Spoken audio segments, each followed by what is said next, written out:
So once I figured out loosely what light language was from stumbling across this music that I heard and dropped the laundry basket and was crying of what is this? And I reached out to the artist to ask him what it was. It took, I mean, as artists are, I didn't hear back from him immediately. And when I did, he was like, it's called light language. And I was like, light language. And I took that and I ran with it and Googled it. And what's so interesting to me is, as I said before, being raised in a church environment that called it something else, was that it was like speaking in tongues. The way that was introduced to me was as a very young child, because my mom spoke in tongues and then everyone in my church did too.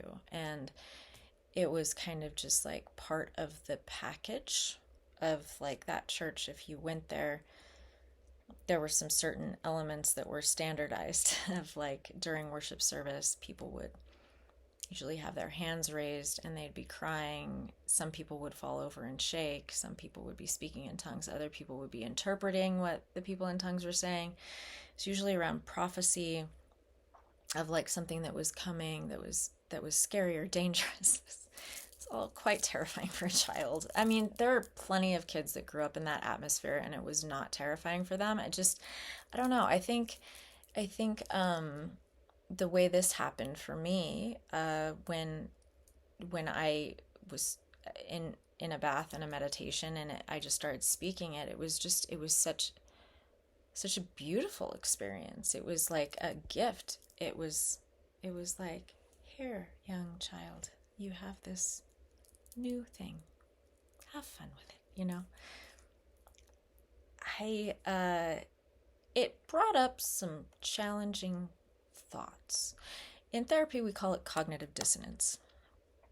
I am now noticing my AirPods are in, and that is unnecessary. I'm really always listening to music, so I really never go without them, in part because it also cancels out background music or sounds or whatever, and I kind of like just listening to music all the time, so that's why I forget they're in there. Aside from that, it brought up what I call cognitive dissonance with patients, is when the world that you're living is different than your belief system. And so those two clash, and then you're like, my brain hurts. What do I do? And they sound just like that. And something has to give. Like, you can't, I always use the example, if you're like a devout Mormon, but you're like drinking at a dive bar every night, singing karaoke, and cheating on your wife, that's like not, there's going to be a point where those two worlds can't exist at the same time anymore because it's too much conflict. And so largely this was kind of that, because I was like, oh, my brain hurts. This thing as a kid that kind of scared me or I thought was crazy is now actually happening to me. And I was having all this like existential dilemma around how I used to categorize this other world that I was raised in as wrong and crazy and all this stuff. And then I experienced this under a different framework and it feels like a gift. And I'm like, how did these two things exist at the same time? Well, I would say, first of all, I had to face the concept that it was real because I couldn't explain it and it was yet happening to me. Along with everything else that was happening to me was also like, it's real. You can't make it up. Like, you can't even feign it. It just is. So that was breaking my brain. And then I'm thinking, so I'm doing it, and what's the purpose of it? And it's happening during this like spiritual awakening period of my life, and I'm sure it's to be utilized in some meaningful way, but also this is not like under the guise of Christianity. And so this exists and also this exists and they both exist, and how does that work? Like, it was like my brain needed to put it in a box. And the truth of the matter is, our logical brains can't explain things that are not logical and have no like box to put them in. And so my brain kept going, like I have a Mac computer, and sometimes it's like spins when it gets stuck and you have to like do a hard reboot, and that was my brain. I'm like, I can't have these worlds colliding. It just is too much for me. So I had to choose to like pivot in the direction of it's light language. It's not speaking in tongues. It's light language. It's not speaking in tongues. Now, I was raised with the fact that speaking in tongues was the perfect prayer because you didn't know what you were saying and it was applying to whatever the situation was, and that it was divine and it came from a source that knew the exact words to be said when you didn't know what to say. Honestly, that doesn't seem too far off base for this framework. And everything I looked up about it, and again, it's like limited because it's not widely known. If it is in the woo community and I didn't know about it at the time I learned about it, that says something. That's like a subculture of a subculture. And so I luckily was able to come across all these other creators on Instagram and follow some people that were engaged in light language. And one of the biggest helpers for me with that was someone known as Activations with JJ. And JJ, it's cool because she has a history like I do of a more Christian lens, and that I don't think I've heard the specific blog or podcast where she talks about how that made her brain wonky, but I know she's referred to it a couple times in her, healed perspective of, that's interesting that this is the same as that, and here I am doing this, and, she's an incredibly helpful human being on the planet. If you ever want to check her out, Activations with JJ, I strongly recommend it, simply because she has access to incredible light language resources, and she's built a really incredible community, and she seems extremely balanced in the ego thing. She's always like, we're co-creating, and she's very encouraging and normalizing of what everyone's going through. I really enjoy her content a lot. So she was like a huge part of what I found when I started speaking light language, to know what was happening of this versus that, and to put it in this state of understanding that is more, I don't have to know what it is. It just is this beautiful thing that when I speak it, I feel better. And it took me some time and utilization of that skill to realize that it worked to help kind of clear out my energetic channel, really. So I've talked about the glitter bomb of dark energy that exists in this world we live in. There are things you can do to clear that out. I've mentioned salt baths or smudging yourself, or yoga to clear out the channels with movement. All that stuff is fantastic. Meditation, fantastic. I was clearing out my chakras all the time in meditations, which takes time.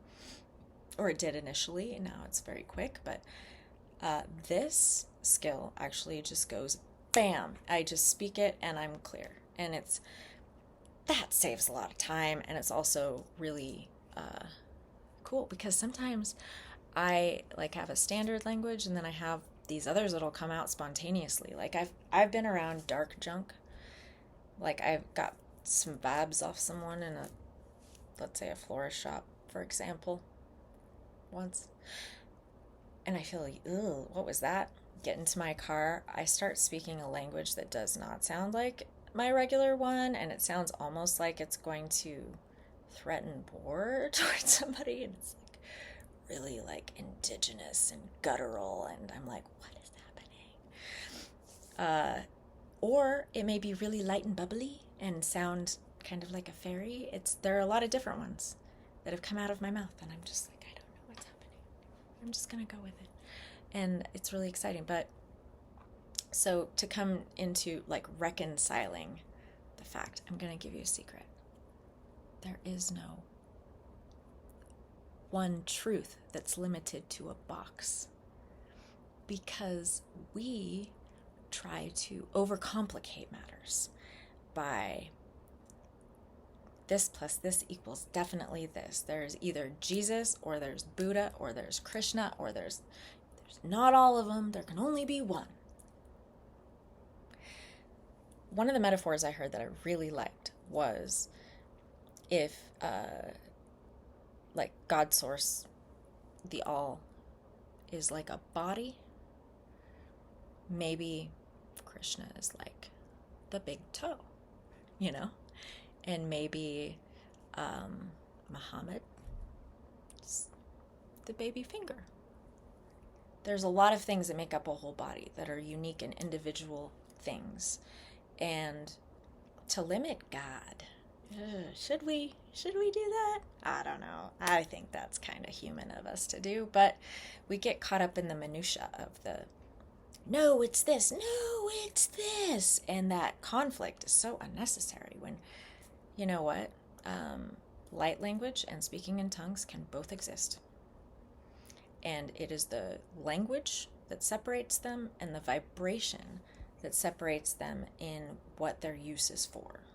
So if speaking in tongues is being used in a church about like a prophetic speeches about how things are all going to burn and everything's bad and you better get your stuff in order because demons, that can exist with that vibration and that frequency of that belief system.